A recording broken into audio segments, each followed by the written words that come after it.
It is 2:47 in the morning, and you're staring at their last message. You are not going to send a reply. You have promised yourself that much. But you have also opened their profile 4 times in the last hour, and each time you told yourself it would be the last. This is the specific problem we are solving today. Not heartbreak in the abstract, but this exact moment, this exact pull. There is a 3-line journal prompt, pulled directly from a text written roughly 1900 years ago, that Stoic practitioners use specifically to break the grip of attachment to another person. It is not motivational, it is not kind. It works because it is honest in a way that your grieving brain is currently refusing to be. I will give you the exact prompt before this video ends. But first, you need to understand where this technique comes from. Because the man who wrote it was not a philosopher sitting comfortably in a library. He was a slave. He had no control over his body, his location, or his freedom. And he became one of the most psychologically precise thinkers in human history because of it, not despite it.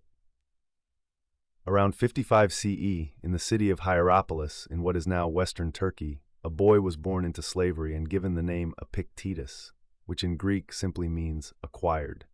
He was the property of a man named Epaphroditus, a freedman who had himself once been a slave to Emperor Nero. Epictetus had no legal rights, no possessions, and no guarantee of tomorrow. According to the historian Celsus, Epaphroditus once twisted Epictetus's leg as a demonstration of power, perhaps a punishment, perhaps simply cruelty. Epictetus reportedly said calmly, "You are going to break it." The leg broke. Epictetus then said, "Did I not tell you it would break?" No rage, no collapse, just observation. He walked with a limp for the rest of his life. That is not a story about endurance. It is a story about the precise location of the self. Epictetus had located himself somewhere his master's hands could not reach. He had drawn a line between what was his and what was not, and that line is the exact same line you need to draw right now, tonight, around this relationship that is ending. After he was freed, Epictetus moved to Rome and began teaching philosophy. Around 93 CE, Emperor Domitian banished all philosophers from the city. Epictetus relocated to Nicopolis in northwestern Greece, where he ran a small school until his death around 135 CE. He wrote nothing himself. A student named Arrian took notes and compiled them into 2 texts, the Discourses and a shorter handbook called the Enchiridion. The word Enchiridion means that which is held in the hand. A manual, something you carry with you. Chapter 14 is where Epictetus says something that will feel uncomfortable the first time you read it, because it is aimed directly at the feeling you are carrying right now. He writes, "Whoever then understands what is good, that person knows also what love should be. But whoever is not able to distinguish the good from the bad and things indifferent from both, how is it possible that such a person can love?" Most translations soften this. The original Greek is harder. He is saying, you cannot love clearly when you cannot see clearly. But the passage that matters most for what you are going through tonight is Enchiridion 14 in full. Epictetus writes, "If you wish your children, your wife, and your friends to live forever, you are silly. For you wish things which are not in your power to be in your power, and things which belong to others to be yours." The translation by George Long renders wife, but the Greek is broader. It means any person to whom you are attached. The Stoic term he is building toward is Prohairesis. In Greek, pro meaning before, and hairesis meaning choice or taking.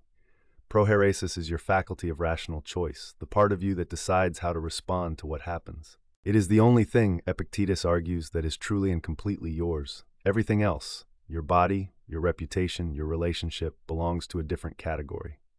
Epictetus divides the entire universe into 2 columns. Column 1, things within your control, your judgments, your intentions, your desires, your response to events. Column 2, everything else. And he is not gentle about this. He says that mistaking column 2 for column 1 is the only source of human suffering. Not pain, not loss, the mistaking. Here's where most people stop engaging with Stoicism, because it sounds cold. It sounds like it is asking you to stop caring. But that is not what Epictetus means, and the distinction matters enormously for what you are actually going through. Stay with this, because the next part is where the psychology gets interesting. Modern attachment research, specifically the work of psychologist John Bowlby and later Mary Ainsworth, confirms something Epictetus intuited without the vocabulary. We do not grieve the actual person as much as we grieve the neural architecture we built around them. Your brain spent months or years wiring itself to anticipate their presence, their responses, their role in your future. The grief is neurological, it is real, and it is also not about them. This is why checking their profile at midnight does not make the pain smaller. Each time you look, you are reactivating the exact neural pathway you are trying to let go dormant. You are not mourning them. You are feeding the architecture. Epictetus would say, you are mistaking the image you built for the person themselves, and then trying to possess the image which was never real to begin with. There is a specific line in Enchiridion 14 that most commentators overlook. After telling you that wishing others to live forever is foolishness, Epictetus says, never say of anything I have lost it, but I have returned it. He is not saying the loss did not happen. He is reclassifying the event. Loss implies something was taken from you. Return implies it was always on loan. This is not a coping mechanism. It is an ontological claim. A claim about the nature of what you actually possessed. You never owned the relationship. You participated in it. The other person was never yours. They were a human being, exercising their own prohairesis, making their own choices, which is their fundamental right. When they ended it, they were not taking something from you. They were exercising the only thing that was ever theirs. Now here is the rehook, the thing that changes how this applies practically. Because someone usually objects, fine, philosophically maybe, but I still feel it. I still miss them at 11 p.m. on a Tuesday. I still hear a song and my chest caves in. Yes, that is true. And Epictetus has a specific answer for that too, one that involves a practice, not just a mindset. He writes in Discourses Book 3, seek not that the things which happen should happen as you wish, but wish the things which happen to be as they are, and you will have a tranquil flow of life. This is not passive resignation. The word he uses for tranquil, euroia, means good flow. It is an active state, a quality of movement, not stillness. You are not becoming numb, you are learning to move differently. In practical terms, Epictetus trained his students using a specific three-phase exercise when confronted with strong desire or attachment. First, name what you want and hold it at a slight distance in your mind, as though examining it from the outside. Second, ask whether fulfilling that want depends entirely on your own choices. Third, if it does not, if it requires another person's will, reclassify it immediately as not mine. This is where the three-line journal prompt comes from.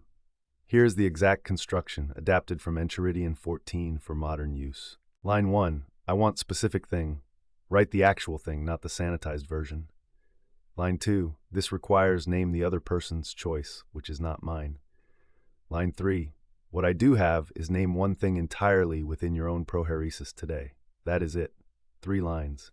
You write it when the pull hits. Here's why it works psychologically. The act of writing interrupts what psychologists call intrusive thought cycling. The loop, where the brain replays a painful scenario searching for a different outcome. The prompt does not suppress the thought. It completes it with a redirect. Your brain's threat detection system is satisfied because you acknowledge the want. The third line activates the prefrontal cortex, moving you from reactive to deliberate. Here is why this matters tonight, in your life right now. Not as philosophy, as protocol. Because the 30 days after a breakup, especially a breakup where you still have feelings, are the days that determine whether you rebuild yourself or rebuild the same attachment patterns that will cause the same pain in the next relationship. The 30-day Stoic breakup protocol works in 3 distinct phases, and each one maps directly to a principle from the Enchiridion. Phase 1 is days 1 through 10. Epictetus calls this the discipline of desire, learning what you actually want versus what habit is demanding. During this phase, no contact is not a strategy to make them miss you. It is a strategy to stop feeding the neural architecture. Scenario 1, it is day 4. A mutual friend posts a photo and they are in it. You notice your hand moving toward the screen to tap their face and open their profile. This is the moment. You do not fight the urge. Fighting urges uses the same mental energy as indulging them. Instead, you open your notes app and write the 3 lines. Want to see what they are doing. Requires their choice to share it with me. Mine, to close this app and go outside for 10 minutes. Phase 2 is days 11 through 20. This is the discipline of action, what Epictetus calls kathekon, appropriate action. You are not simply avoiding them now, you are building something. A daily practice of 1 hour that is entirely yours.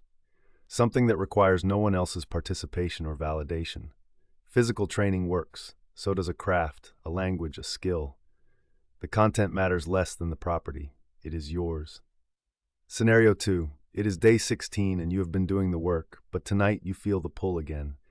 Not to contact them, but to simply feel sad about it, to sit with the loss. Epictetus would not tell you to fight this. He would say, feel it clearly, name it accurately, and don't narrate it falsely. Don't say, I will never feel this way again. Say, I feel this now, and now is not forever. The distinction sounds small. It is not. Phase 3 is days 21 through 30. This is the discipline of assent, Epictetus's synkatathesis, which means choosing which impressions you agree to act on. By now, the neural pathways are weakening from disuse. But this is also when people relapse, because the pain has lessened enough that the idealized memory floods back. You start remembering the good without the reasons.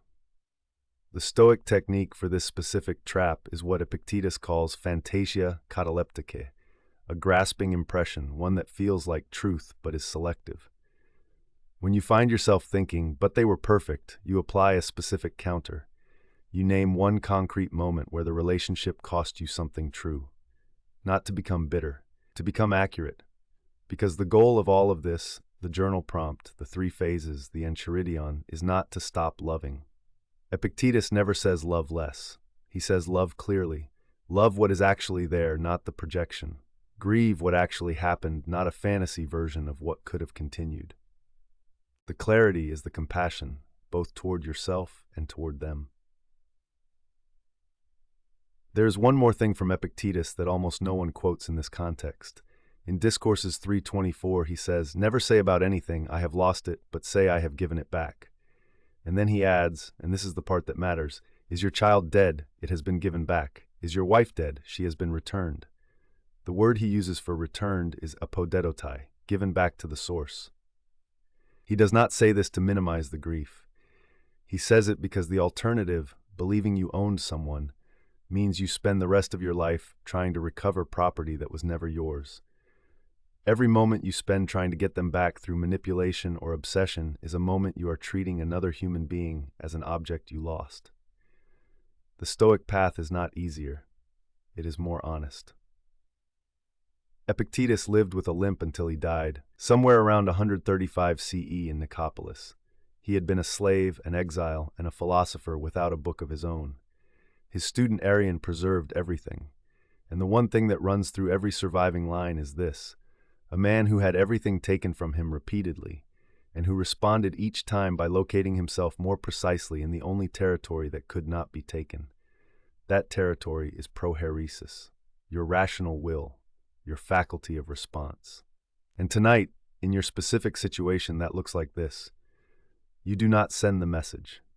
Not because you don't love them, but because you are choosing to live in what is actually yours, your attention, your actions, your next 10 minutes, rather than reaching into what belongs to someone else. Here is your closing prompt. Not 3 lines this time, but 1 question. Write it down right now before you close this video. The question is, what is one action I can take in the next 10 minutes that is entirely within my own power, that requires no response from them, and that builds something that will still exist in 30 days? That is your prohairesis. That is where you live. The Enchiridion is 48 chapters long. Most people who quote it pick the beautiful parts. Epictetus would want you to read chapter 14 slowly tonight, in the context of whoever you are missing. Because it was not written for philosophy students. It was written as a manual, something held in the hand, used when needed. This is when it is needed. If this video reached something real, the best thing you can do is come back tomorrow. Not for motivation. Motivation fades. Come back for the next piece of the framework, because surviving a breakup is not a single insight. It is a practice. And Epictetus built an entire school around that exact idea. Philosophy is not what you know. It is what you do repeatedly on the days when it is hardest to do it.